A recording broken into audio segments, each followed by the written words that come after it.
I'm Johnny Lieberman, and you're watching LMP. What does LMP stand for? Late Night Place. Oh, yeah, that's right. I've been on there. Yeah, good show. You should like and subscribe. Like and subscribe.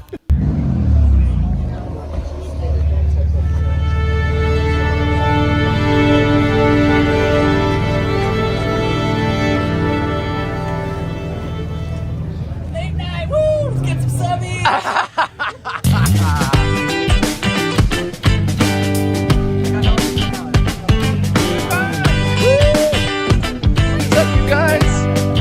Churros were a hit. They're gone. Killed it. Nice job.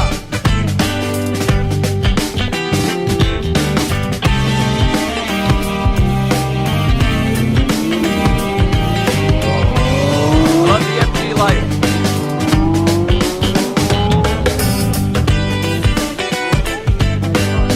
What's up? This is what it's all about right here. Right?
It's coming from Amazon at some point.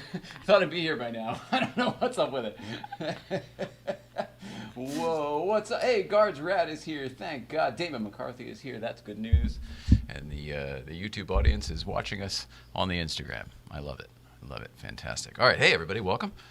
Shut this shit off here. Bring the real show in.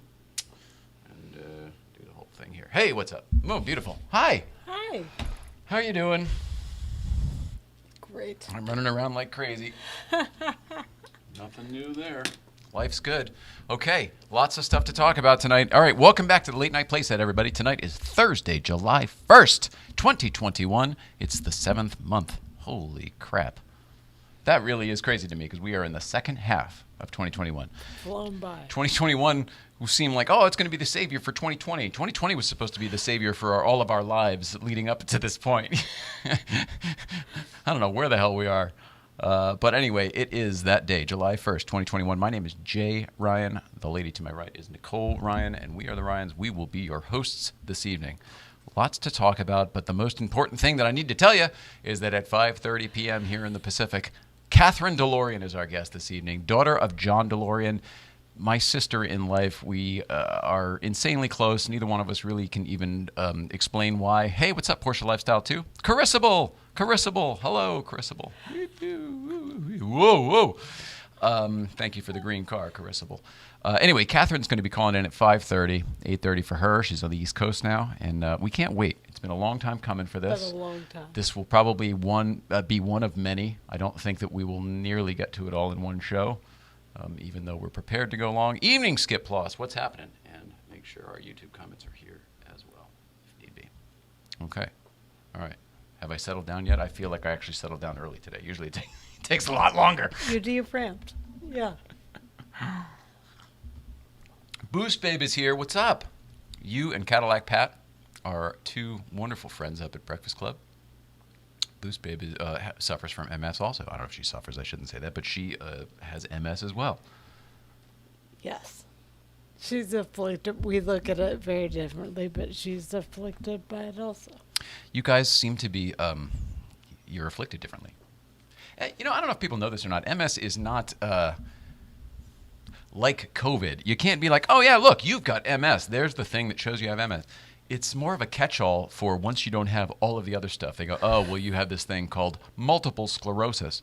Multiple sclerosis. It doesn't even mean it. You've got multiple problems that we can't figure out is basically what that translates to. So, love you. Love you, too. Anyway, I heard Cadillac Pat was thinking about selling the 911 Turbo because he's having so much fun with the Skyline. Is that true? For you guys, I hope it is. But we would stupid internet. But it would suck to lose you from the Porsche family, even though we won't lose you from the Mountain family. Anyway, okay, so lots of stuff to get through in the next 20 minutes before Kathryn calls in. So let's just start with some video. Let's get right to the GVBC weather report, which is tomorrow, everybody, Friday. And it's awfully hot in here, Los Angeles. So let's see what the GVBC weather report is for tomorrow. This is Dasha, and welcome to the GVBC Weather Channel. We have a special guest here. How do you think what weather is going to be like at Newcombs next week? It's gonna be 90 degrees. Yes, right. It's going to be 90 degrees. Oh, Dasha again. And shout out to Bobo Lee. That was a nice cameo by Bobo Lee there, Sean Lee's dog. The dog. Yeah, Bobo Lee from the Purist Group. We talked last week. I love every week he comes up there. Oh, I forgot. Hang on. All right, so the choices tonight for Tradecraft Thursday in the Mrs. Ryan grab bag here. We have the Dirty Head still sitting here. Lift Me Up, Tangy, Jack Herrera. That's the sativa. And then there's it's an upper hybrid called Gelato, which I know you've had, I think, both of these before, but I would look at that beautiful Hawaiian potpourri of colors. That's pretty bright. I would like the Jack Herrera one, please. Oh, is it Jack Herrera? I keep saying Herrera, and I've done that always, which I think is wrong, right? I don't know. It's Jack Herrera. That's how I say it. Okay. These, of course, are courtesy of Tradecraft Farms and our friends over at Sticky Vape. If you can see right here, they moved across the street here, just over there for our Instagram audience. There you can see them right over there. Nice new building. Congrats to you guys. They're in the Artist District down there by Magnus. Trying to get these guys put together. And then the other thing, oh my God, Magnus and his shoes. So many people have reached out to me trying to get sneakers from Magnus. And it's like, it doesn't really work that way. Nope. And I wish it did, because I, like you, I would love to have a pair of 277 shoes. I mean, I would love that. But I don't know how many. Was there ever an announcement for how many they made, or is that still secret? I think it's still secret. Okay, because Back to the Future, I remember whatever it was when I did the thing with Kobe, it was like 1,500 pairs or 15,000 pairs. Whatever the number was, it was, this is it and that's it. When they say limited, it's like it's legitimately limited. Because by the time that anybody's actually getting them, the plant made them months earlier. They've been hidden in some, under lock and key somewhere. Right. It's not like they can just, run off another 60 or 70 pair, because it turns out 3D printed. Magnus has more friends than he thought he did. Yeah. I used to get questions like that all the time when I did PR. Like, everyone wanted to go to whatever we were at, and I was like, I don't have any more tickets. A lot like Entourage. Was it fair to, was it similar? Like, we all see the show Entourage, and they had a publicist on that show who the guys were always like, oh, don't worry, Shauna will take care of it. We'll just pawn it off on her. And it struck me as being a little, like, I knew your job wasn't at all like that, although I knew that there were people who were like that within your world. Is that fair to say? I don't want to get you in any... Yeah, we all put different faces on when we had to. Yeah, all right. Fair enough. Anyway, so Magnus and the sneaker. Okay, so the GVB show weather report did that. Okay. Now, East Coast feeds, we'll save that to see how we do on time. What are you driving today? Finally, some wonderful news about what are you driving today. If you heard me on Tuesday, I said that for sure, no matter what, it'll be up on Friday. That is the truth. As a matter of fact, officially it launches tomorrow. But if anybody wants to go there, it is open for business. The YouTube channel is up. All of the thumbnails are done. All the descriptions are done. This is all done by David and Alex over there at the Studio Guards Rad. But it's up. Go to What Are You Driving Today and watch the videos. Please like, subscribe. Please do whatever you're supposed to do. Whatever we're supposed to do for this channel and that channel. Let's all start doing it, shall we? Yeah, Guards Rad's liking the hell out of it. Everybody is. Hippie Grip, what's up, Hippie Grip? Now, I finally know who you are due to your face and your handle, and one day I will attach a real name to it, and I know what car you got. You just got that 718 Boxster. Congrats. But what's her real name? She comes and sits next to you at Breakfast Club and talks to you sometimes. Oh, is that JC? JC? Yeah. Yeah, that sounds right. See why I can't remember it? JC. Jonathan Cowan is here. JC, yeah, there you go. Exactly. Look at you. You're both right. What do we have for him? All right. So here we go. Here's the quick teaser for What Are You Driving Today? Roll it out. There you go. What are you driving today? 63 356B.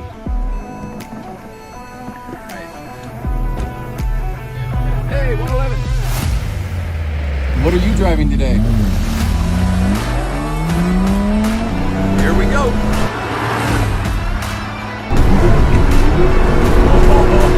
Oh, this is fun, David. Thumbs up for sure. This just proves that you don't have to go fast to have fun. You don't have to go fast. Can you see my smile already?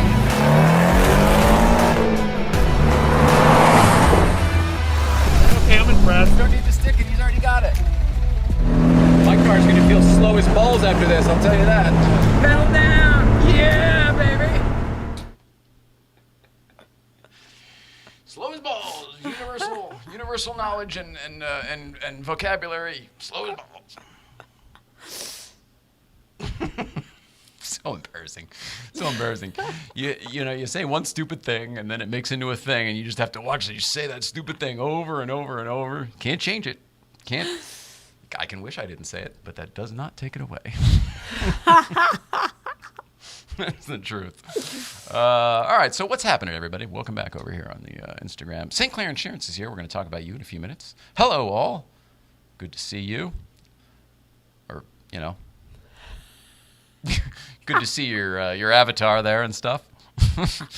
Okay, let's see. Yellow Car 2.0. Should we talk about Yellow Car 2.0? We hinted at it on Tuesday with Basem. Who was a great guest, by the way. Please go watch that show. What a great guest from his philosophies on life, which are very similar to ours. But the stories about like hitting the deer with the McLaren press car, and then if you want to find out about press cars in general and how all that stuff works, watch that show. I don't know if we had got to the bottom of anything as usual, but we open a lot of cans of worms. That's what we do. we ask the questions here on the playset. Andy Berger. Hi, Andy Berger. Andy Berger 1. Quack RC is above. Oh, Jared's garage. Oh, look at all these people. Hello. I forgot to wave. There we go. Makes me happy. All right, so Yellow Car 2.0. I started with the tires. It started with Yellow Car has some age now. We bought it with 30,000 miles. It's almost 90 now. So, and we don't take it. They haven't been babied. They're not easy miles. Low rev, shift it. Oh God, no, not at all. So the car is amazing still, but everything was starting to tire, and starting with the tires. And you guys all remember what happened with Michelin. We reached out and they were really incredibly generous and sent us a set of tires, and we're so grateful. Thank you, VW for Life. He says, nice shirt. Thank you, sir. I'm wearing this shirt because I do love the only DeLorean still in my life. The only DeLorean still in my life will be here tonight. That's exciting. That's pretty awesome. But anyway, so the gist of it is it got the wheels spinning, and it was like, well, wait a second, we could probably do something. And then, we've been teasing the idea of doing this video with Magnus for a while this video with Magnus for a while that will come out at some point. We're going to shoot it, but we're using that as the impetus to let's let's get a yellow 2.0 going. Let's see, what would we do if we could do anything? If we could start just calling vendors and being like, hey, do you want to be involved and do this thing? Where would we start? And I started, with the top of my list, and they've all been yeses so far. So I'm really, really grateful. I just want to say thanks to everybody. Darren at Pfister Designs, man, did you knock it out of the park. I called him on Monday on a whim thinking, we didn't do an exhaust. Maybe we should do an exhaust. And Paul Kennel just got that bitchin' exhaust from FD for his 996 GT3 that he just picked up. And I watched the video and I was like, holy shit. Okay. All right. And we have other friends who run that as well. But anyway, I reached out to Darren on Monday. The cans are already, the new sport exhaust for yellow cars, already sitting at TLG waiting. Marco's gone for the weekend. You know what I mean? It's the holidays.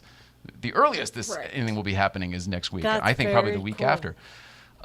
So just huge shout out to Darren at FD Design. By all means, if you are looking for an exhaust solution, oh, look at that. VW and Kat are already talking. Amazing. Check them out. They do incredible work and damn nice people. And holy cow, the service. So starting with that. Obviously, we'll tell you a lot more when things happen. We're doing a lot of stuff. I'm not going to get into all of the vendors, but we're doing coilovers. We're doing other suspension racing type upgrades, cup car type upgrades, and clutch, flywheel, shifter, cables, a lot of stuff. All stuff that needed to be done. Everything that was getting tired. So. Sounds like a lot, but it's all the core stuff, I think.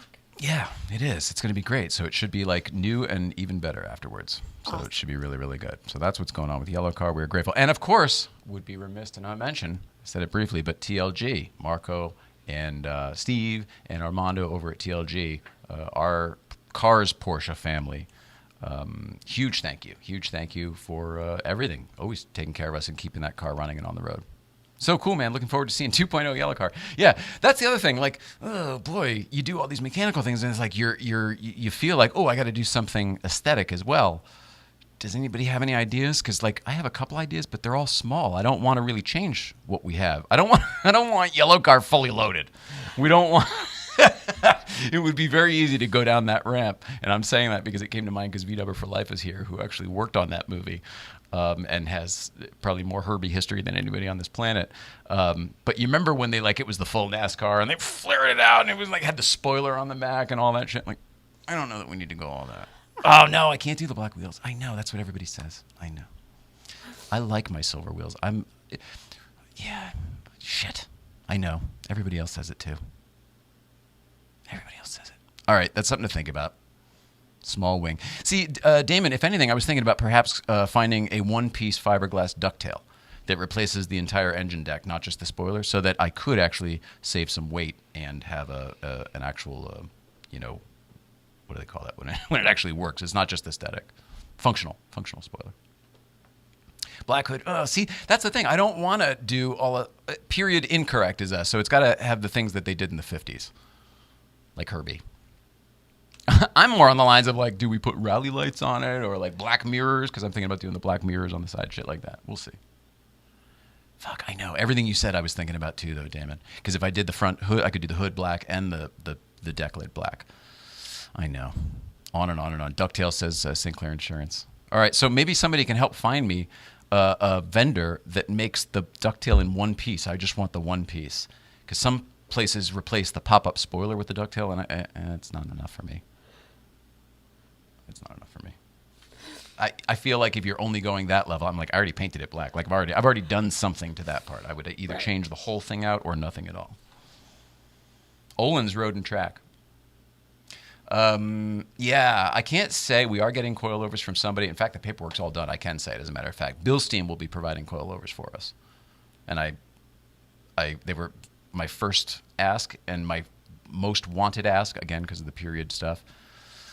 And they did, lights on the hood. I was thinking, again, I probably would do, boy, no, everyone's so, this is good. This is why I'm unique. I was thinking more lower, like down like where the checkered flag is in the mouth there. We'll see. But yeah, again, you bring up a good point. Or if we did them just, see, if anybody wants to do any renderings of this, I'd love to see what these actually look like. Because I have no idea. I mean, maybe everybody else is right. You do all those things and I just wouldn't want to change the nice happy. The car's so happy right now, and I feel like the black hood, it makes it so racy that like it's not as approachable anymore. Black mirrors and black wheels. Yeah, black mirrors I'm pretty much sold on. That's something I wanted to do since we got the car. I just never did it. And I didn't want to plastic dip them. I want to like change them. In fact, I may call our friend Sarah over at LA Dismantler and see if she's just got some black mirrors and maybe we could just do a swap-a-rooney or something. We'll see. In fact, I'm definitely going to do that because I have a whole bunch of yellow car parts that I told her a year ago before when COVID started. I told her, I was like, oh, I'll bring them over to you and, you know, donate or whatever. And whatever, we'll finally do that. Okay, so I don't know which ones they are. I don't exactly remember, but I'm really excited about it. All right, East Coast Feed is the last thing we should do because 5 minutes before Kathryn's here. Okay, did I do everything else? I feel like I've, as usual, a mile a minute. There's so much shit to get through. I believe so. And then commercials. Ah, shit, I should do commercials first. Do we want to save East Coast Feed for next week? I've been talking so much. Does it matter? No.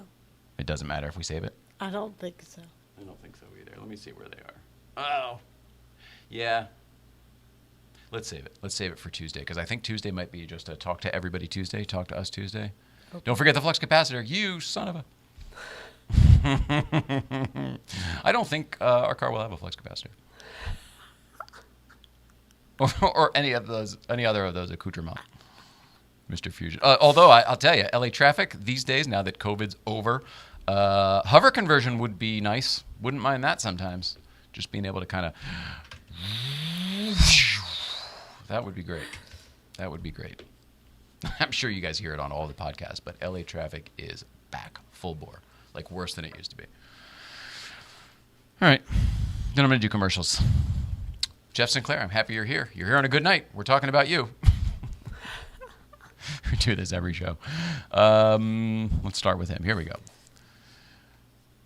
They say all that separates men and boys is the coverage for their toys. St. Clair Insurance is coverage for your toys. In this case, we are talking about classic cars. And the classic car market is all over the place right now. I can't believe how the values have shot up in almost every kind of car and marque that you can imagine. Including yours. Yes, that's right. Good business is going to get your car evaluated right now and then checking in with your auto insurance. As a matter of fact, I'd go one further and say that you should probably look into other options when it comes to auto insurance, especially now that you have a new evaluation. Go to St. Clair Insurance and check out coverageforyourtoys.com. Coverageforyourtoys.com. Coverageforyourtoys.com. You're going to want to send a message over there to Jeff Sinclair and get to know what he's all about because he is solid people. Good people. Good people. Really good people. Huge, great people. Sorry. I didn't mean it like that, but he is. He's a wonderful, wonderful person. So, and we love you, Jeff Sinclair. Lost his sister a couple weeks ago. Poor guy. Yeah. Yeah. Sick for a little bit, but just never makes it easy. Or whatever, never gets easy. Shut up, you got it. Need a lift lately? Cruise into a healthy holiday weekend with Cruise into Wellness CBD. The cruise is with a Z. Use promo code LATENIGHT for 20% off your order. That's right, a very generous 20% off your order at cruiseinitowellness.com. Go over to cruiseinitowellness.com. cruiseinitowellness.com. Cruiseinitowellness.com. Cruiseinitowellness.com. All right, Dasha is here, everybody. This is the GVBC weather report. Girl, Dasha, I think you might. I think you might have missed it. I think we did it already. Now, real quick, let me just see if this is here. Whoopsie daisy. I'll see if I can do this and make sure that our Bluetooth is on for our speaker, and hopefully the Instagram audience will still be there, because at the very least, YouTube is seeing all of this. There we go. Are we still there? Is everybody still here? Love you guys too. Fantastic. This worked. Now I think we have our guest ready. This is amazing. Okay. Cruiseinitowellness.com. Cruiseinitowellness.com. Cruiseinitowellness.com. And if I didn't say it before, use promo code LATE NIGHT. Late night. One word, late night, for 20% off your order. I did say it before. A very generous 20% off your order. And finally, this is Jay Ryan from Late Night. Oh, no. The timing is terrible. It's in between. It's in between heatings. This is Jay Ryan from Late Night Playset reminding you to please like, subscribe, and comment below. This feeds the internet algorithm and eventually us as well. Please be a pal. Like, subscribe, and comment below. It'll be fire. But the fire has gone out this evening because the smoke... Oh, it just came on. Here we go. Everybody hang on to something. Wow. There it is. Go to the wide. Woo. Gee whiz. How you feel? I'm better now. Nothing like a yeah, exactly. You can't even say it. Skip loss. Yes, I won't be at Newcomb's tomorrow. By the way, Danny is not coming, so I don't have anyone to go there with. Dasha, I find it very difficult to believe that you cannot find a ride anywhere, let alone to Breakfast Club. But we will miss Danny. I love Danny so much. Danny is the source of so many of our good vibes up there. He just has such a great energy. If anybody doesn't know who we're talking about, I would like to show you now by playing this quick video. Smash that like button, subscribe. We need some subbies. Come on, you can do it. Late night, woo, good vibes. I love that guy. Now I'm sad. I'm gonna miss him tomorrow. I was just gonna say I'm bummed you won't be there. His energy is so dang good, and it's so infectious. And you know, you don't even need to get that close. If he sees you from afar, and he cracks that big old smile, he's just got a really solid, awesome smile. The kind of smile that when it shines on you, it feels like a hug. Yep. So we love you, Danny, and we love you, Dasha. Dasha, do you want to see it again? I can't do that. We don't have time for that. It's gonna be hot, everybody. She said 90 degrees. Bobo the dog said 90 degrees. Auto Shark is here. Okay, She Spawn, whenever you are oh, look at this. This is so great. Whenever you feel like it, feel free to join in, or I will invite you, which I think I can do right here. Everyone will get to see if I can do this right here. Hey. She Spawn. Whoops, a daisy. Sorry, Taylor. I would love to do you too, Taylor, but no, oh, did I do that to the right one? Did I screw that up or did I do that right? I don't know. All right. Okay. Let's see. She's here. I know that. And I love her for being here. Oh, there we go. Yeah, here it is. Send request. Yeah, I think I did it. Or not. We'll see. It'd be funny that one time we finally promo a show pretty well. They're like, oh, nope, sorry. Bad internet. Bad internet on the East Coast. If you're just tuning in, she's laughing. All right, join whenever you're ready there, Kat. I never call you Kat. I never call you Kathryn. What do I call you? I don't call you anything. Go live with She Spawn. Oh, that's easier. You just touch it and go live. Oh, so I can invite anybody. Like when Pooper's here again? Whoa. Well, it wasn't actually, his name wasn't Pooper. What was his name? The guy who was on the toilet? Started with the TH, didn't it? Thumper. Thumper. Good job. Jamie Tate is here. Composer to the new Late Night Playset theme song that is being worked on. She Spawn is unable to join. Doesn't that figure? Error. Request error. Send again. It's funny. She goes, I've never done it. I'm a little nervous. I don't know how to. There she is. Can you hear us? All right. Hang on. It's not you. It's me. But it's easily remedied. There we go. Hello. Yes, but it's a little loud.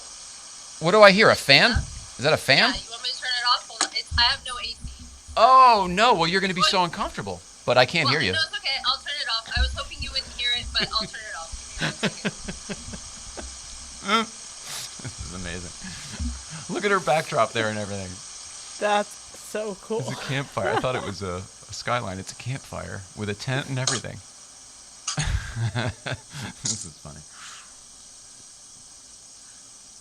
Oh, look at you're wearing the shirt. I almost went to that with you, but I didn't go. There you go. Yes, now I'm gonna melt, but that's okay. All right, well, hello and how are you? And welcome. I am really happy that went as awful as I expected it to. Everybody, if you are just joining, this is Kathryn DeLorean Seymour. She is one of my closest friends, if not family, in the whole world. But you all know her as the great John DeLorean's daughter. So we're going to be talking about kind of everything and anything, as much or as little as you want to get to. I'm just really excited to see you. You look fantastic. Doesn't she look great? Really good. You look happy and healthy. I'm trying. I'm focusing on my mental health right now. So I'm happy that you think I look happy and healthy, because that's what I'm going for. You're on brand. Actually, it was calling into this call that had me happy all day and excited. Even showed up at 5 o'clock my time, even though I told my husband, no, it's 8 o'clock our time. Still showed up at 5 o'clock, but you know, that's me. I thought you were kidding in that text. She sent me this No, text. She was all set, no, ready, like photo ready, like ready to go. No, and I had told him that morning. I said, no, it's at 8:00, and then I'm the one who said, oh, it's 3:45. I better start changing and everything. Yep. Well, you have a lot of stuff going on in general, but especially today. So thank you for making time. Thank you for being here. We've been wanting to put this together for ages. You and I don't need a show to talk, and certainly not about this stuff. So it was kind of almost like, how do we do it for people? How can we do it that is good for you, good for us, and good for the people who want to know more about you? And this is what we came up with. So Yeah. where do we start? Well, last week we actually started on talking about how we met, and it was funny listening to the two of us try and figure that story out. And then we stopped talking about it. I said we should stop talking about this and we should try this again on the air because it was absolutely hilarious. I even tried to recount it for Jason and he said that's fantastic. He doesn't care. Yeah, it doesn't work. If you're not part of it, it doesn't matter. Well, let's see. It was like 2007, I think, because that's when we bought our car. So probably, maybe. Does that sound right? I have no years are no good. I can't tell you years. It might have been before that then. I was on the DMC forum. I was on the DMC Talk forum, and I got a message from you. And I mean, I get a ton of messages, right? And I try and read them all, and I try and respond to them all. But yours was different. You said, I don't know why I'm sending you. All I remember is something about you said you didn't know why you were sending me that message, which is weird because why wouldn't you be? I'm on a DMC forum. I'm Kathryn DeLorean. So that was an odd intro. Right, but I wasn't one of those guys, and I didn't know you existed. Like, I knew about the car and the movie and all this stuff, and certainly the man, but like I didn't, you know what I mean? It wasn't part of my life. I wasn't obsessed with that part. Well, and that was clear because you said I'm reaching out because I just read some of your story and I think we have a similar background. And you told me your story and I responded right away because it was a great message. And all I remember is I started to learn more, read your story more, look into it more, and then I sent you. It's like somebody who texts you one word at a time. I spammed you 1,000 messages. That's what I remember. I remember being like, oh, that's so cool. She responded. And like before I even opened it, there was another one. And then I didn't quite get to it. And then there were a handful more. And by the time I did, there was like so many because every time she went and vetted me basically. And like, and as she found out new things, she was like, and this too, and this. And you weren't kidding. This is crazy. I know, it was crazy. I was like, man, he's going to think I'm psycho now. It was so crazy because the more I read, it was just like, I don't know, it was like we grew up together, but we had never met before. And it was, from that day on, we just had known each other forever. There was no transition to getting to know each other. It was just like, hey, we're family, that's it. We were separated at birth somehow. That was it. The closest thing for me is what they say when you find out that you had a sibling or you have a sibling that you never knew about, and then you find out that like, oh, but I'm that way too. Oh, now it makes sense. It was like all of that stuff. Yet as far as I know, we've never traced an actual blood relation in any way possible. I don't know. I asked Jason the other day, could I have my DNA trace? So maybe it'll come up that we're related somewhere. We were in the same geographical area, though. I mean, we were, proximity-wise, we were not very far from one another. No, I've driven through where you used to live at least 1,000 times since living up here. All of New England is one big state, apparently. That's right. That's right. And you have to drive through it to get somewhere. All right. And then from then on, it was just we were just sort of famously family friends. And it was never, and we were talking about the story about how when we met up, I think it was in Kentucky, and you were driving back home to California, and so you had stopped, I don't remember which car show it was, but we met at a car show, and you needed to stop at our house on the way home. Oh, I stayed there. Yeah. No, I was going to stay with you, and you ended up not going there, so you were like, well, I mean, you can stay there. So I ended up staying at your house without you. Yeah, you went and you stayed at the house because you needed a place to stay that was halfway there. And it was like a hotel, or she's like, don't stay in a hotel, just use the house. Yeah, well, I mean, because why not? We're family. And so you saw the painting of the DeLorean and you texted Oh my God, the most embarrassing. I guess this is a good story, but it's so embarrassing to me because I'm so stupid. Oh, are you kidding? That's the greatest feeling in the world All right, go ahead and tell it then. For me, that was the pinnacle of how much family that everybody in the community has become for me. Because so what happened for everybody who's not party to the story? Jay walked in my house, and there's this famous DeLorean painting that was seen behind my dad. It's really important to me. I saw it every morning when I lived in his house when I went to school. So it hangs in my house. It's the one with the blue background. This is I have it in black and white here, but this is a really famous picture because everyone just knows it. Was it in the boardroom or something? That's actually it was in his office. Oh, in his office. Okay. Yeah, and I think he had it commissioned, and it's weird because the painting is crooked. And off center, and it drives me crazy. Me and I think too. you're the one who pointed it out. The logo and the car, it's not square. Yeah. Yeah, I could never look at it. No, it never made sense to me. I was like, why wouldn't you just line it up? It's horrible. It's really annoying, everyone. I love the painting, but it is definitely not centered, and it's absolutely, and I think my entire life I never noticed until Jay pointed it out. Now I can never look at it again. So thank you.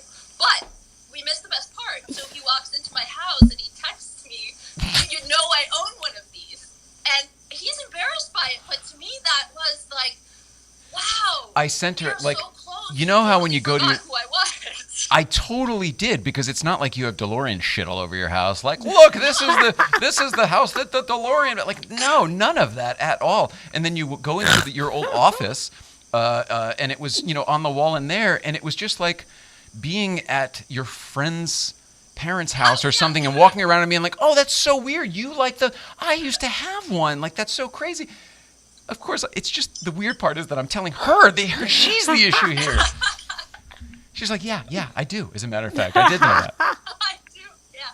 I am. If you recall, I wasn't in my right mind, and I want to just before we even get to you and growing up DeLorean and everything else, since we're on the you and me of it all, I have a couple visual aids, and I'm hoping that you don't want to tell that story. I'm not. I don't know which story. I don't know what you're referring to, but I have a couple visual aids, and I'll bring out, and then you can choose whether or not we want to talk about it. First one is this. Oh, the mask. This isn't the same one, obviously, but mine's right there. My room's a mess. If I try to move the phone, it'll be a disaster. But it's right there. All right. So for everybody else, I'm holding up a hockey mask from Friday the 13th. I love Jason Voorhees. He's my favorite. I just love Jason. I'm obsessed with him for some reason. And you even married a guy named Jason. I even married a Jason. And you gave me one of my most prized possessions, which is a Cropsey replica mask, which is one of the best, actually. That's what they said. He was like the best guy back when he used to make them. So then here's another one that's the other part to that. Tell me if you know about this one. That's my lucky shirt. I was gonna wear that, but you didn't. I wore this one instead because this one tells a different story, and you wear that one all the time. So there you go. I set us up for a whole other story because I knew you already had that. All right, then one more visual aid, and I think this is what you were saying not to get into earlier. Here we go. I'll just put this right here. Everyone knows what this is. It's a Nightmare on Elm Street Freddy glove. And then not tell people. And this is actual metal for anyone who might be concerned. Those are knives. Those are sharp knives, and one should not drink when one is playing with sharp knives. And also, one should not be wearing sharp knives when one grabs folding chairs and then closes them on someone's hand with sharp knives on them. And he actually was very, very injured. We should end the story there, but that is why he was not in his right mind. I genuinely have a scar there that you can see where there was a severed nerve and the whole bit. But everything she just said is exactly true. I won't get into the part that's so bad. I think we told it on the show once, but people threw up, and that was just no good. But the gist of it was, we were drinking heavily, as I used to, at all of those. I never went to a DeLorean event and didn't get plowed. Absolutely shit-faced. Everyone was buying us drinks, and I'm so socially awkward anyway that I needed that lubrication in order to talk to people back then. Anyway, so really, really lubricated. We were fooling around outside, and I folded a folding chair up with the glove on, and I literally, like she said, speared my hand. It was bad. It was really, really bad. I was laughing my ass off. You kind of deserve observed it because you were doing shenanigans with said folding. I don't know if you remember what you were doing with the folding. Sure I do. It's funny to like move them all around. You weren't stealing them, but you were hiding them from people. Do you know when you've had enough to drink that everything's a good idea? I mean, I was right there with you. We decided this is the DeLorean car show. We're at some hotel in some fucking city, someplace, and the hotel parking lot, nothing but DeLoreans. So for some reason, we like me, not we, me, but you were there, but you know, me.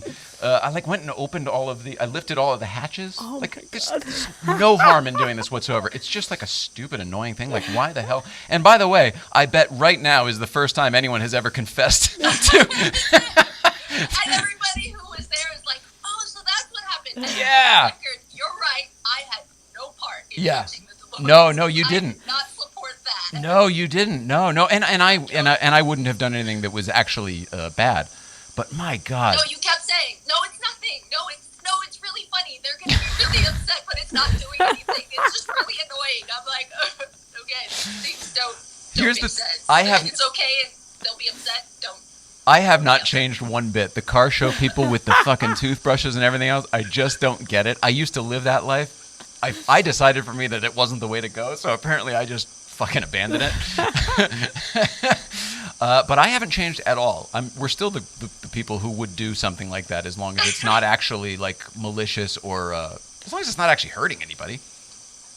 You know what I mean? Like I would never write "wash me" on somebody's car. I would never do anything like that.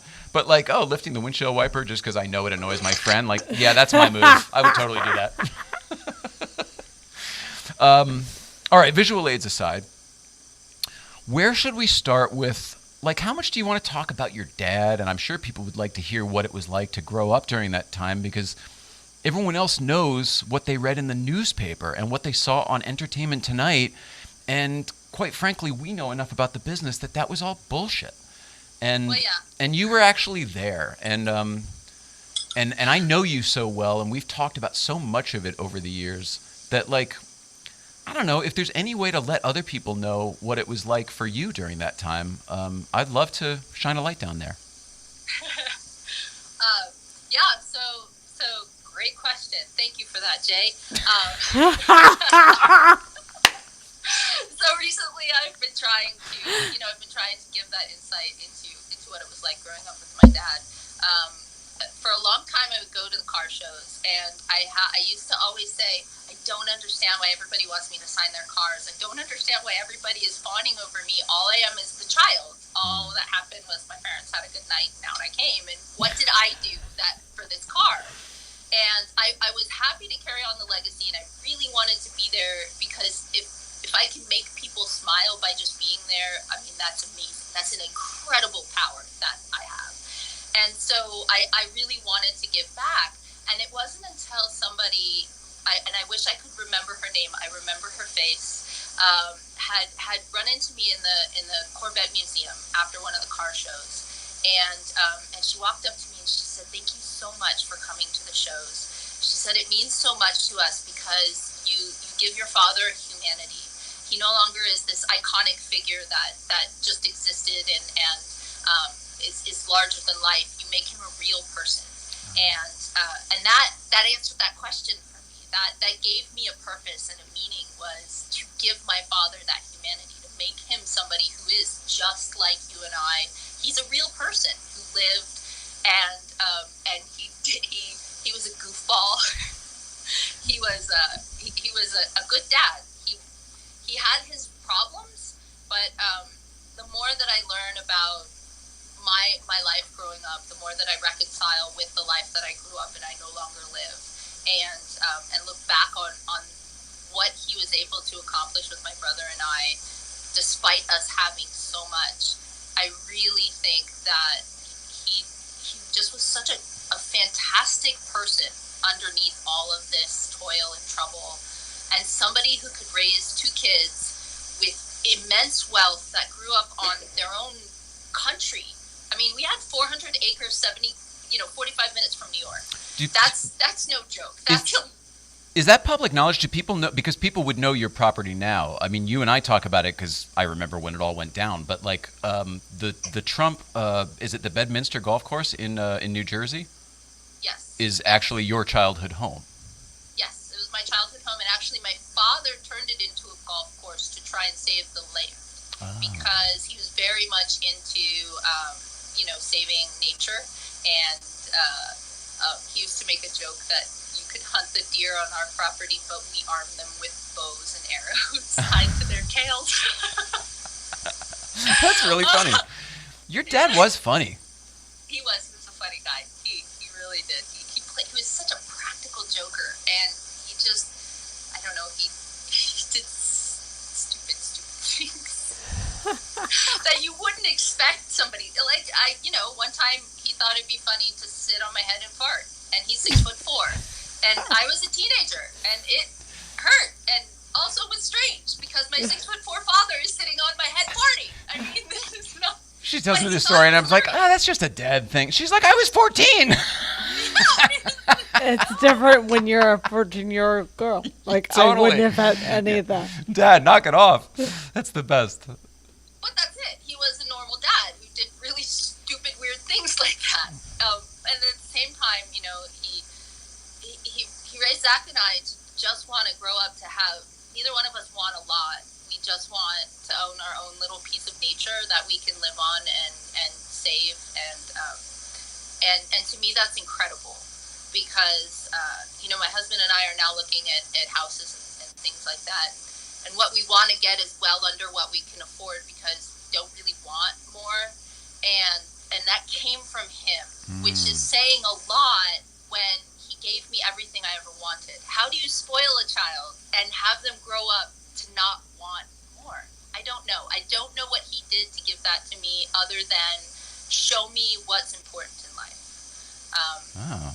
That's huge. If that's what it is, that's amazing. Yeah, it is, right? It is. And he did, I like to think some of it had to do with how he lived a little bit differently. He used his wealth to give us experiences instead of using his wealth to give us experiences others couldn't have. He used his wealth to actually give us more experiences that others couldn't have in as great of, breadth. Sure. For instance, so when we would go places, a lot of people who have a lot of money and wealth, and in one part of my life, we would go to, say, Hawaii and stay at the Four Seasons and stay at the resort the whole time and whatever. My father would take me to Hawaii and we'd go visit a volcano and probably go see a few of the actual natural sites and go see some stuff. You get it, right? Yeah. When we went to Lots St. of Paul, parallels. Minnesota, he took me. He said, "Come on, we're gonna go do something. What are we gonna go do? Just come on." And we walked down what had to be 1,000 steps. Anybody who lives up there will know there's a bunch of steps that go down to the Mississippi River. We walked down all these steps, and he takes his finger and he sticks it in the water, and he pulls his finger out just like this. One finger, sticks it in the water, pulls his finger out, says, "Come on, let's go." What just happened? What? I just always wanted to put my finger in the Mississippi River. Come on, let's go. And back up 1,000 steps we went so he could put his finger in the river. One finger. But who knows? Because he read, Tom Sawyer or something as a kid. Who knows what it was? But for some reason in his head, it was, I got to go do that one day. And he did it. And you were there for the bucket list. That's cool. I was there for the bucket list moment and the 1,000 steps I had to walk back up to get away from the river. It sounds like he was kind of unique in that way anyway. I mean, he wasn't just forging his own path in business. Like, he would do that in every aspect of life. Yes. I mean, your dad was he had kind of an artist mentality. Would you agree with that? Yes, very much. And he didn't play by the rules as long as he felt it was for the greater good. And that's one of the things that I'm actually looking at from so I always say my dad and John DeLorean are two different people. So if I speak of John DeLorean, then I'm talking about the business person. If I speak of my dad, it's generally my dad, the other person. And a lot of the things that he did in business were not great. And I saw a lot of that. And it was very hard for me to reconcile that. Because the other person that I saw was somebody who, we were walking down the street one day in the middle of winter, and he had on a trench coat that was it was something he bought when he had a lot of wealth. And it was freezing, and there was a man on the street sleeping. He didn't know how cold he was. but he had nothing. He had no blanket. He had nothing. And my father took it off. He took $100, stuck it in the pocket, and put it on the man. And he never replaced that coat because he never had the money to replace that coat. Yeah. But that man needed it more than he did. And I saw this from him. And the same time I saw the man who was portrayed in that movie. I mean, I saw him do a lot of those things. I had a hard time reconciling the way he treated people, the way the movie portrayed that, because I didn't know him to do that. That was hard for me. But which movie, just so everyone knows what you're talking about? Framing John DeLorean. Okay. Yeah. That aside, when he was doing a lot of his business stuff, I really believe he found a way to justify it in his head. Mm-hmm. Because I really believe he did the crooked stuff because he felt it was for the greater good. Well, you and I talked about this, and I don't mean to cut you off, but, you know, your dad was a bit of an idealist. Or maybe he was just straight up an idealist. And one of the things, you know, he wanted to get this car done and all, and that was really going to be important for his whole mark. But he wanted to, politically, he really wanted to help the country. He wanted to help that government. Like, he had very good intentions, the man did, that just seemed like they maybe just didn't pan out. Is it as simple as that? It really was. He really believed he could save the world. I really think he thought he could solve the conflict in Northern Ireland with his company. I totally get that. And later in life, some of the comments that he's made about what happened with the company and some of the regrets that he's had and some of the things that I've caught in the offhand moments, it really feels to me like his biggest regret was that he let them down, the people of Ireland. The people of Ireland, wow. Yeah, and because it meant a lot to him. He said that the greatest feeling he ever had in his whole life was going back to the cuts and seeing the kids who had new clothes and bikes. Because their parents could now afford to, you know, and he grew up like that. People don't realize that was an insanely poor area. Dunbury, I believe, was a very poor area of Ireland, as I understand it, until that industry moved in. They built that factory. Mm-hmm. It's a huge deal. It was a huge deal. And I think that he saw, you know, a lot of, he used to tell me, I grew up so far on the wrong side of the tracks, I didn't even know there was another side of the tracks. And so I think he sees that, and he really wants to give people opportunities to get out of that in any way he can. Right up until late in his life, he tried to save the entire country of Mexico. He arranged, he did. He arranged I think I'm losing my light here. Ooh, that looks good. Yeah, no, that's terrible. Are you kidding? I look terrible. Okay, there. Oh. Okay. Anyway, it doesn't matter. I don't care what I look like. I just want you to be able to see. He negotiated some deal with John Deere and Monsanto and all of these big people to actually and worked it out with the farmers in southern Mexico to actually go in and actually create an industry that would have in 5 to 10 years pulled Mexico from a third world country into a first world superpower. Oh my God! With all of us, right? Like just through agriculture. Just through agriculture, and he got everybody to donate all the stuff. And then Mexico's government, this is a story he told, so I can only tell you that this is what he told me. I don't know how much of this is true, but Mexico's government wanted kickbacks, and everybody was donating everything, so nobody's going to kick back. There was no money flowing, right? There was no money. There was money at the end of this for you. Like at the end, you have a country that has more money. That has all the money they ever need, right? Exactly. Yeah. Wow, that's so interesting. Wait, what was the time frame on that? Was this his later years? He was sitting on the couch in New Jersey. That's all I can tell you. Wow. He was sitting on the couch in New Jersey. So I don't know years. I only know I can picture timelines in my head.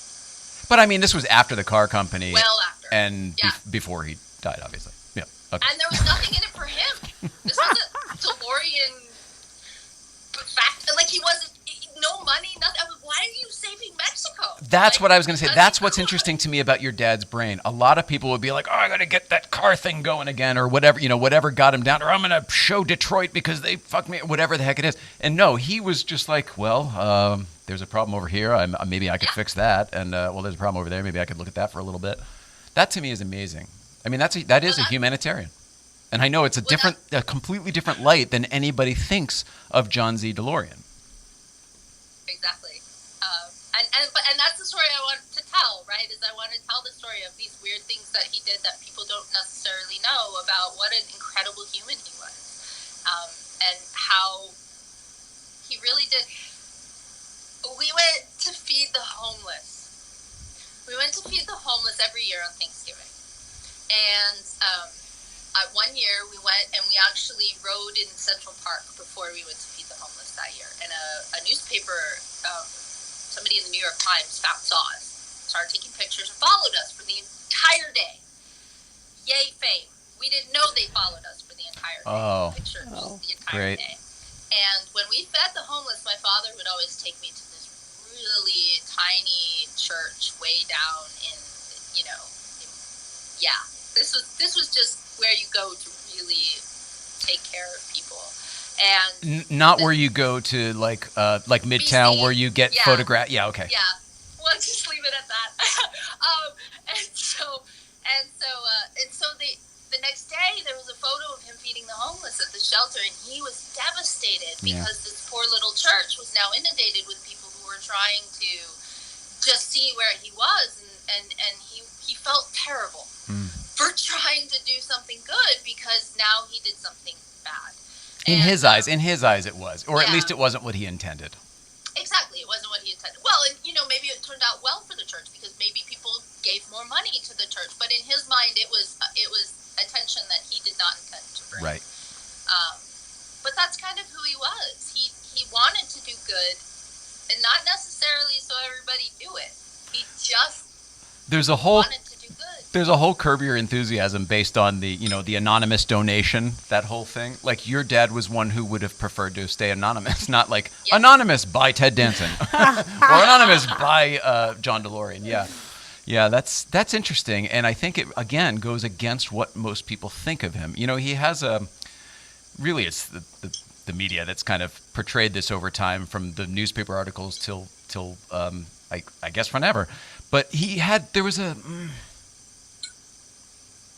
pomposity is the wrong word, but an arrogance. There was something about the way he carried himself, which I looked in his eyes, and I see somebody who actually, I see the guy I think is probably your dad.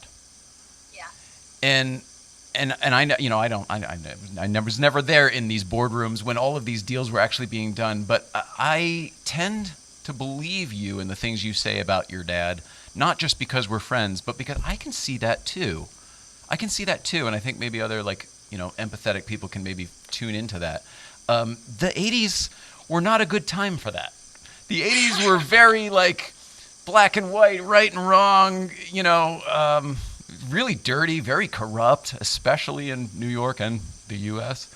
I don't know that there is a world where your dad could have succeeded in that car company. I think, I think I'm one of the people who believes the framing John DeLorean. I really believe that you can't go take on the big three, and most people might not even know this. The reason that car was stainless steel, the reason it was fiberglass, the whole thing behind this car was, of course, it was supposed to be a bitchin' sports car, but it was supposed to last a really long time. It was supposed to last 25 years or something like that. In an industry where you're supposed to keep cranking them out, new one, buy the new one next year. I believe you when you say your dad's a good guy, and my own intuition tells me that there was a lot of tomfoolery behind the scenes that put him in some situations that he didn't need to be in. Obviously, we all make our own decisions at the end of the day. So first of all, show me a businessman from that time that you couldn't find dirt on. I really believe that was how business was done. I mean, I don't know, but I saw Mad Men, and that was really not a whole lot different. Yeah. Wow, I had something to say, and then I got distracted by thinking about Mad Men. Well, Don Draper's dreamy. Everybody knows that. But you're right. He deep down inside, he was that guy, and you say you weren't in the boardroom, and I try and imagine what goes through his head, because I think a lot like my dad. You were talking about solving problems, and I invent weird things. I invented a paint one day that actually I think they're inventing now. I started thinking about how color is only a refraction of light, and if you actually created a paint on your wall that could just reflect the light differently, you could change your paint color by changing the crystals. Yeah. And they're doing something like that based on butterflies. Totally, like an iridescency. Yeah, and I sat down one night, we have chalkboards and whiteboards all over every house we live in now, because I'll do that. I'll just sit and I'll write all over the wall, and I'll invent. One time I invented a window that could heat and cool your house with concave or convex glass. Just don't be standing on any toilets hanging any clocks, because that's right? already, yeah. Oh, the flux capacitor story. What is it? This is a great story about my dad. Okay. This is a fantastic story about my dad. Awesome. So my husband married me and then met my dad. My dad had not heard of him before I was married to my husband. That's a whole other story for another time. But you can imagine how terrifying it had to be for Jason to meet my father. Oh, God. Hi, Mr. DeLorean, I married your daughter. Any father, let alone your dad. Yes, exactly. And on the way there, I said, "Are you nervous about meeting?" We had a conversation about it. He said, "I kind of always wanted to ask him about the flux capacitor." And I said, "You should ask him that question." And he says, "What are you talking about?" I said, "No, you totally have to ask him that question. You just have to. This is so perfect." So he does. He goes, he says, "Hi, Mr. DeLorean. It's really nice to meet you." Hi. He says, "I'd like to ask you a question." I just wondered how you invented the flux capacitor.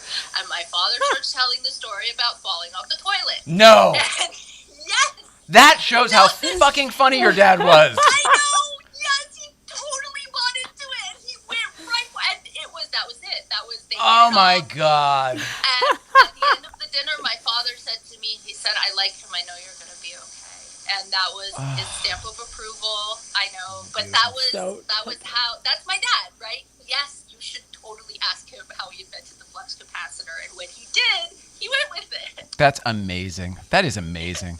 That's a great story. We had Danny Botkin on recently, and that freaking movie has immortalized the car way more than your dad's story has, which is, I guess, kind of a good thing. But do you still go to the DeLorean events and stuff? Like, I know we used to hang out there, but like, I haven't been to one in many, many, many, many years. I haven't worn this shirt since then. You're the only DeLorean still in my life. Jason has a license plate frame that says, "I'd rather be driving my DeLorean." Oh, yeah. I mean, double innuendo for him, sure. Yes. I believe Ken's was the last one I went to. I go to the Celebration Car Show pretty often. And I always stop by and say hello to all the DeLoreans. But I haven't been to a DeLorean show in quite some time. Do they still do them? I don't even know if they still do them. Oh, okay. They do, and somebody else took it over, and it's not because somebody else took it over that I haven't gone. There was an incident that happened at one of the shows where somebody was incredibly rude and disrespectful to myself and to my husband in the way that they treated me. I remember. And I believe you were one of the people who was around me who actually stopped that person, put that person there. There was a whole slew of people around me who actually put that person in their place. Unfortunately, my husband was over there and only saw the rudeness and not how the people reacted, and basically all but kicked this person's butt. It was like the same night, I'm pretty sure, or the same trip anyway as this. So there was all sorts of stuff going on, and I just remember that I was like, man, I gotta quit drinking. Definitely one of those moments. But anyway, I do know what you're talking about. Yes. That was part of it. That was part of it, and the other part of it was it's a lot. So I'm very much an introverted person who's extroverted when I come and put it on, right? And I love it. I love the performing, and I love being able to give back because I love what I get back from it. So again, the power to make people smile. If you can walk into a room and make people happy by your presence just being there, that's incredible. That's just something that is a gift that was given to me that is beyond anything I could ever ask for. And to not use that to actually bring happiness to other people when I can would be a shame. And it also gives me an opportunity to carry on my father's legacy. But what it does is it gives me a chance to get to meet the people whose lives have been changed by his car. Yeah. And that to me has been everything. Hearing the stories of people who saw the car when they were a kid, and then their whole life was about working until they could get one, and then they're successful in ways they never would have been because of lessons they learned saving for the car. Because the car was the Or goal, yeah. people they met or things like that. So it was great for me, and I would like to start getting back into it, but it's also very, very, very taxing. Emotionally, like, mentally? all of it, because I feel like I want to talk to everybody. I want to talk to everybody until they're done talking to me. Yeah. And I can't always do that. And then at the end of the day, it's a lot. It takes a lot out of you because you give a lot of yourself. Yeah. Right. And I need some time to kind of go back into my hole and recharge a little and reset. And I started doing that at work. So I started taking on a role at work where I would go to conferences and recruit young kids to the security world. So now I have that going on at work, and then to add into it back to the DeLorean shows, it became something that was really just I couldn't do it. Yeah, it's just a lot. You know, life is ebbs and flows. I mean, like you said before, you'll get back to it when and if the time is right. I really would like to, though, because the community is so incredible. It really is amazing. It's a special and unique group of people that own this car. Yeah. What do you mean by that? I agree, but I'm curious to hear your thoughts. How do you identify yourself as a Porsche owner? Do you go around calling yourself by your VIN? I don't know. Nope. But I never. But that's what they do. Hey, I'm 10408. Oh, that's cool. I'm 8735. Yeah. I know. It's because the car is so much a part of them, and their story and their history, and they feel like they're the keepers of the dream. Well, I think enough time. You know what? The thing is, this isn't a fad anymore. Even when I got out of Back to the Future, I was like, after 2015, it's done, folks. What are they going to do? The movie was, you know what I mean? I was like, it's over. I was so wrong. That shit is bigger now than it has ever been. I am blown away. I can't believe it. They just did a mini-series on Discovery Channel about it, about the damn DeLorean. I'm sure you know about it. The whole thing is just kind of amazing to me, and it's not really going away. So I guess the element I'm trying to get to is it's not a fad anymore. So enough time has gone by that these people are right. They are the temporary stewards of these vehicles because it's not going to be forgot about anytime soon. This actually fucking made it into foreverdom.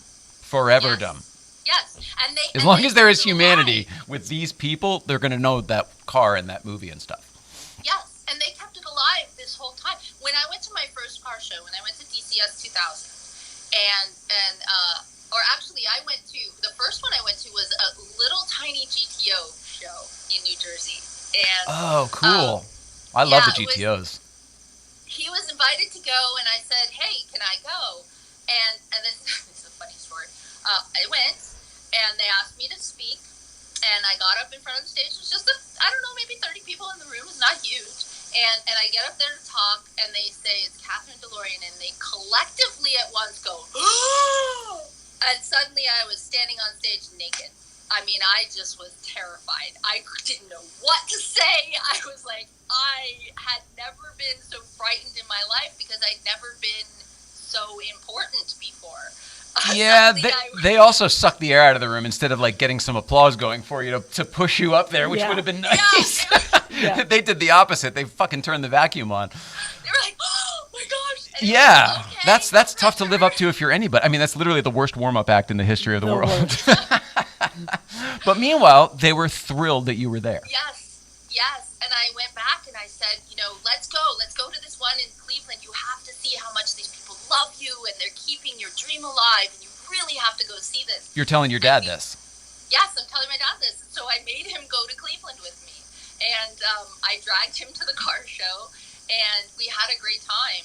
He was a little heartbroken after his signatures went for sale on eBay, but I actually think something else played. I think he was really sick towards the end there, and I think that played into him not coming back. But it was good for him because he was able to see that there are thousands of people out there who remember the good he did, who remember what he was trying to do, and who are keeping his dream alive.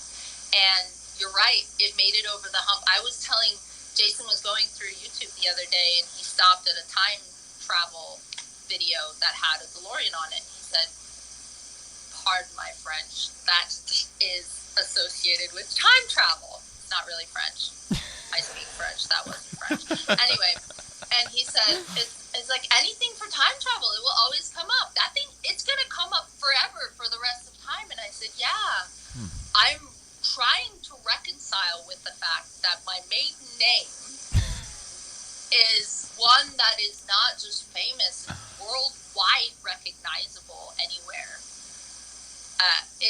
That's a little bonkers how big it is. That right? Well, in a weird way, maybe your dad succeeded then. I mean, if it's more about the idea than the actual stainless steel vehicle, then there are thousands of people who meet every year and celebrate and continue on those dreams and ideals. So, I mean, in some ways, your dad is a massive success, and I think that's pretty awesome. I think so.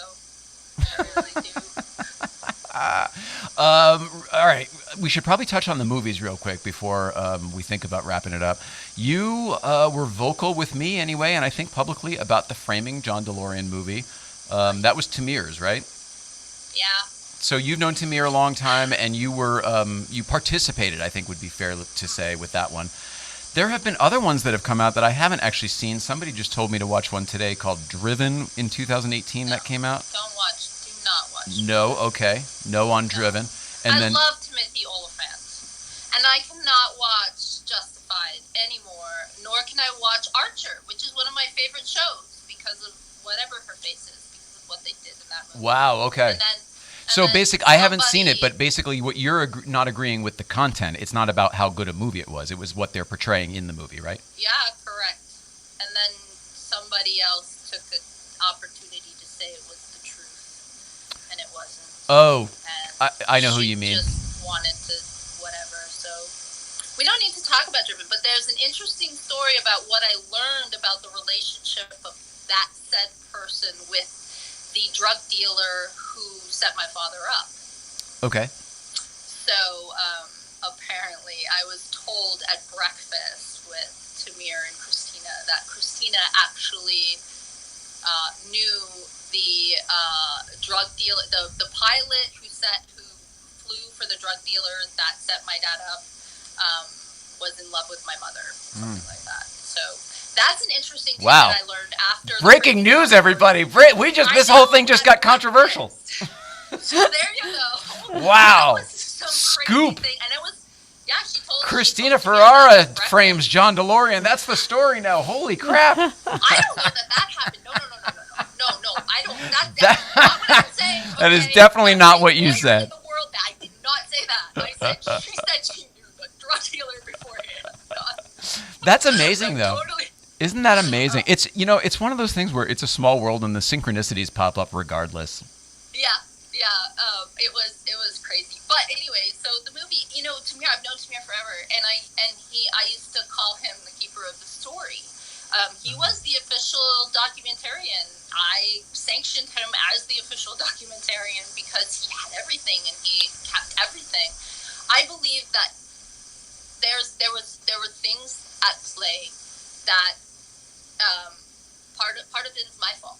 Part of it is my fault because I introduced him to people who changed the story, and I actually found out that there was a scene in the movie. This is so why I got upset with the movie. The movie overall is very good, and Tamir did a great job, and all of that. But there was a focus on the negative person that he was, which of course is the sensational side of the story that had to be told. Mm-hmm. But also, there's a scene in the movie where he's getting ready to go to court, and he's putting on his tie, and he's ignoring his children, and he's only focused on the tie. And that felt so foreign to me. That one scene stuck with me every time I saw the movie. I just hated it. Stuck out with us, too. I go, that doesn't feel right. I genuinely go, that doesn't feel right. No, it doesn't feel right. And so I went That wasn't anything that you've ever told me. And I went to Tamir and I said, that tie scene was a lie.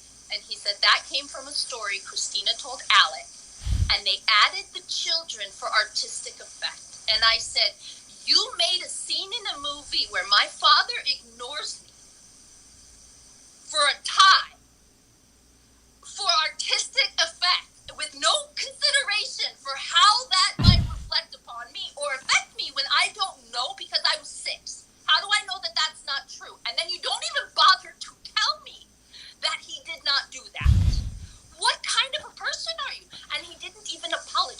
Oh, wow. He didn't say I'm sorry. He told me I was wrong. Wow. And so I said, fuck you. And I never spoke to him again. Are you serious? You know what? Yeah. Oh my God! I didn't know this was going to be a scoop either. I had no idea. I wasn't leading here. No, I thought you were going to say nice I'm things. sorry. Apologize to me. Feel bad for making me feel like my father treated me like crap because I believed it until he told me it wasn't true. Interesting. So you saw it and go, wow, that happened, and it gave you all these feelings because that isn't the memories that you have with your dad. And then when you went and said, hey, what the deal? And then you said, oh, that came from, wow. So, I mean, yeah, that's an emotional thing. But Yeah, that's nothing that anybody else in the world could relate to. Only you and Zach. Only me, yeah. And you know what? And still, I'm not going to tell people that Tamira's a bad person or anything like that. No. He did what he did. He did what he did in Hollywood. The movie is still great. He's still a good person. I just want nothing to do with him anymore. Wow. I will say that for the record, you used to say nothing but good things about him. And as far as I know, he was the only one that you ever used to talk to about this stuff, like on the record. So It didn't even occur to me that that's why you might have. When we agreed to do this, it didn't even occur to me that like, oh, what happened with Tamir? Like I didn't.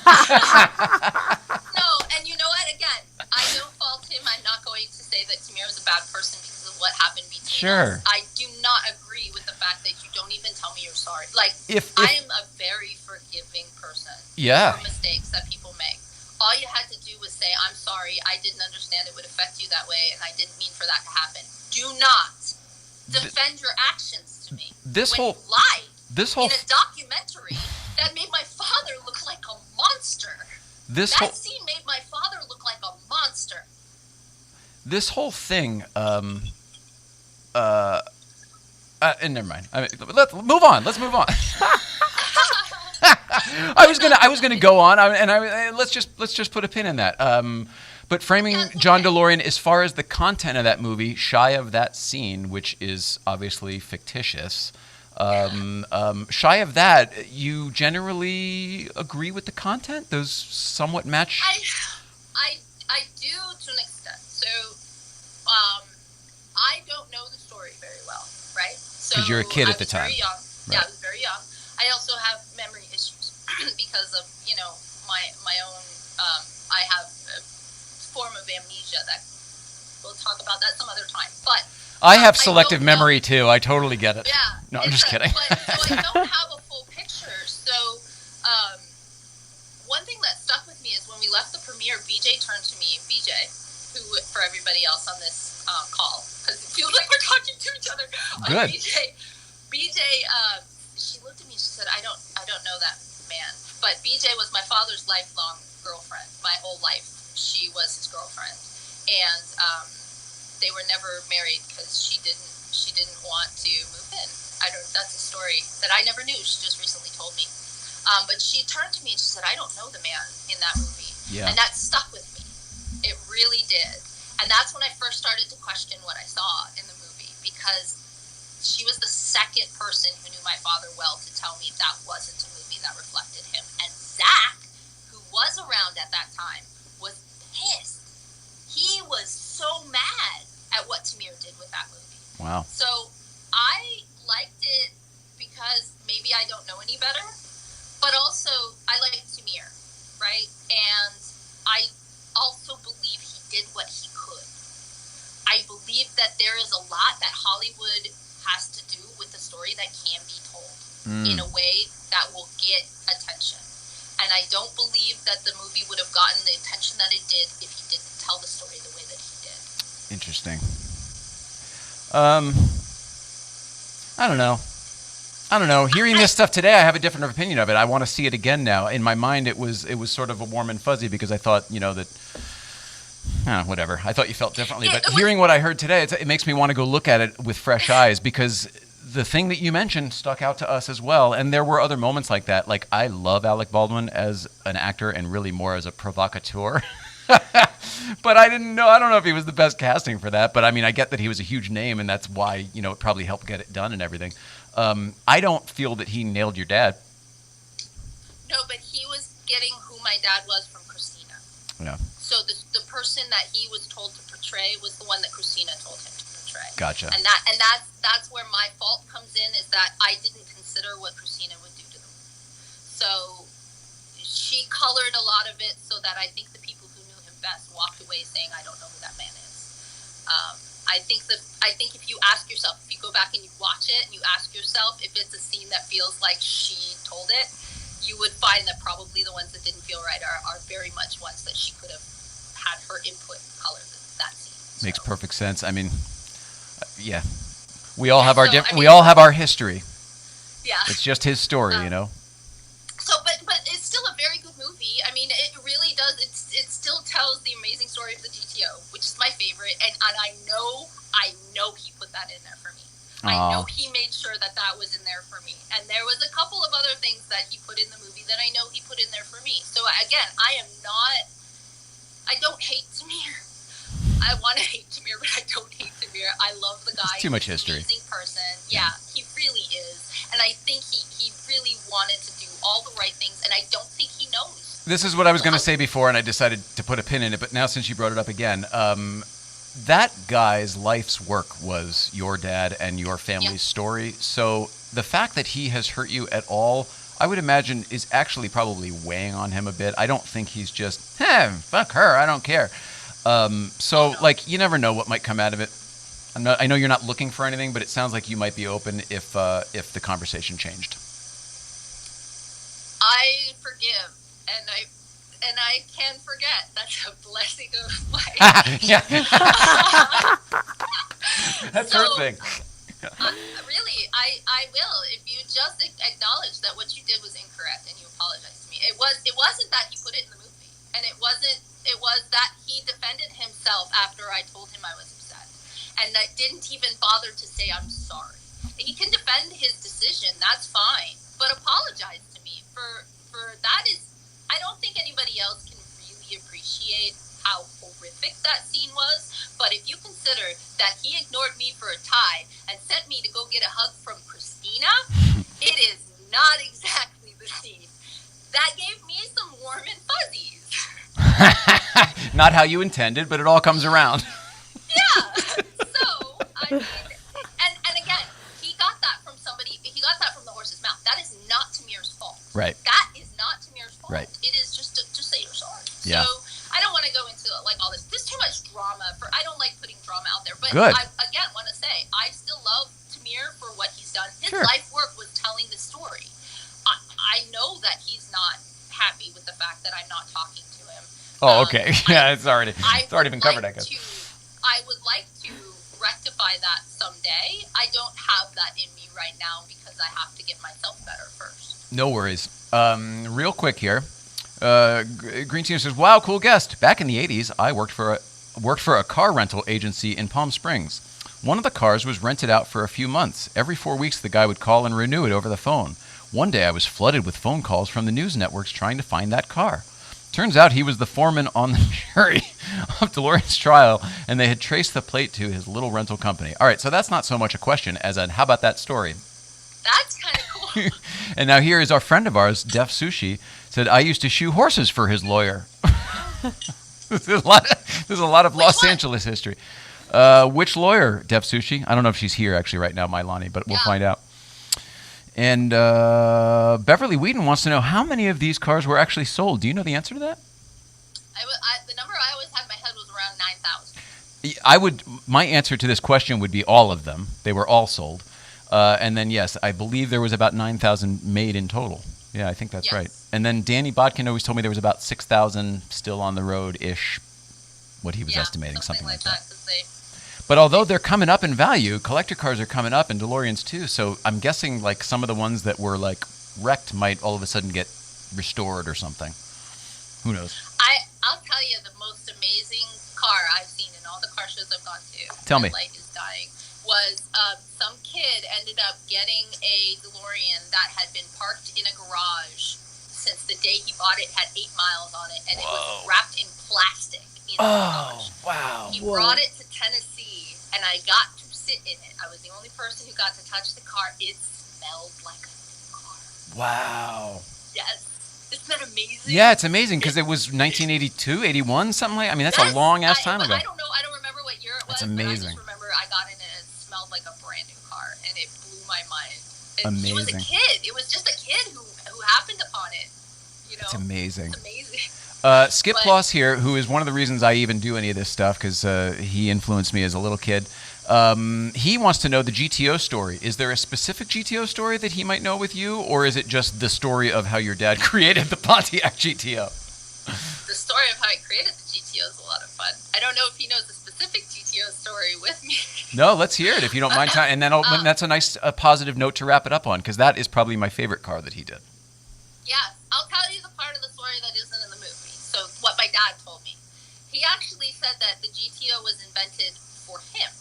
And he had his mechanics put the larger engine in the smaller car, and then he would loan it out to people and nobody would ever want to return it. Whoa. And so he realized that he had something really hot on his hands, and he decided he wanted to make it a production car, but he also knew that it would never fly on the 14th floor. So so he actually made it an option package because he knew that they couldn't stop him from doing that. Right. And it turned into the most popular option package. Check that box. Yeah. Wow. So essentially, John DeLorean had this idea, and he had the design team do the R&D to we'll shoehorn this into here, and we'll just make that for him, and then he's got it. I mean, it's really kind of amazing. In fact, I don't see another way where that would have happened. That's got to be the story. He just had them build him his own car, and because why not? The GTO. Yeah. I mean, he was a high-level executive with them before any of the DeLorean car stuff. I mean, a lot of people don't really know, but I mean, he was really, really the guy to watch. He had our driveway in New Jersey was full of Corvettes, and there was a guy whose job it was to wash them all day. That's amazing. Amazing. I love you. How do you feel about this? We've totally done the time. You've done a whole hour. How do you feel? I feel amazing. My light has died. My little. This is what I did for my light. Okay. Good job. This is how I solved my light problem. That's a pen holding it straight on a bottle of lotion. It totally works. I like your whole backdrop and everything. My backdrop. Yeah. It's just something we got for Sarah to have indoor camping. I love it. And I was like, I need something to cover behind me. I love it. I love you. Let this be the first of more. I know that there's a lot of stuff we could get to, and if you and I actually thought about let's talk about this, let's talk about this, let's talk about this, we could probably give people a hell of a show. But I feel really, really good about this today. Yes, we'll do it again. Like I said, I had a rough night, and then I woke up and said, this is going to make my day. So I will be back anytime you want me, friend. I love you. You are my heart. You are my sister. I can't believe we're not related. It's very bizarre. I think we might be. This might be a thing. We can find out. I love you guys so much. Thank you for having me. I will be back. Love to Jason. Love to the kids. Yes. And Love you guys. and we'll see you soon. Yes. Awesome. Oh my God, she's the best. Now, if you know how to hang up, that'll be great because I have no idea. I don't know how to hang up. I was just going to say that. I have no idea how to. Nope. Somebody said you hit the X at the top and try to leave, but if I try to do it, it shuts off Instagram, so I can't do it. Yeah, no, it's good. I'm going to try it. Wait, let's see. Okay, Love good. you. Yes, it's that. There. Oh, that's the best. Whew. The speaker, the noise there in the mill. She lives in an old factory in New England.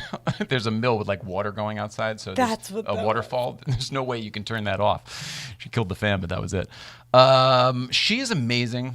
I just find her so inspirational. She has been through a lot to be able to be that positive at this point. Having been through that kind of a childhood and to be able to put your own life together and have kids and a good, healthy relationship, it's a lot. It's a lot. Life isn't easy. So I love you, Kathryn DeLorean. Great job. Great job, and thanks for being here. I miss you very much. That was the other thing. We used to see her. She would come out here to visit family frequently, and that's not happening as frequently now, so we don't see her as frequently now. So it had been a while. That's when we started talking on the phone again, and we were like, we should just do it on the show. That's how this came together. It was good to see her face, but I love that lady. As a owner of now my 5th DeLorean, Kathryn, I would love to see you involved in the DeLorean community again. Oh, that's lovely. That's from PGH, German car guy. PGH, German car guy. Thanks for checking us out. All right. Well, it's been really, really long. We should go. Thank you to Kathryn. Please follow her at SheSpawn13 on the Instagram. And Guards Rad, thank you so much for the new YouTube channel. What are you driving today? Everybody go there right now. It is open. It is live. I just saw it on Instagram by accident. He is posting already. She says, I love you and miss you too, Nicole. Oh, thanks, Lynn. So check out What Are You Driving Today and see all of Season 1. They are all up and available to be binged. Season 2 will begin filming, I think next week. Maybe tomorrow, but I think next week because it's going to be hot as hell again tomorrow. I don't know. You heard Dasha there. I heard. I went outside to do some stuff on the patio. I was cleaning the patio earlier today. It was ridiculous. So that's your decision in the morning. See how you feel. Okay. But know that. And then I got to do the smoking tire afterwards. We're doing a smoking tire show afterwards in the afternoon too. So I'll be live with the smoking tire tomorrow. While the guest is Ariel Adams. Ariel Adams is the guest. Okay, that's it. Sorry. GVBC tomorrow morning. We will be there 9 to 11 up at Newcomb's. And next week we're back with automotive journalist Kurt Bradley. That's it. We love everybody. I love you. We love you at home. Please love one another. Thank you so much, Kathryn. We love you. And we'll see you out there.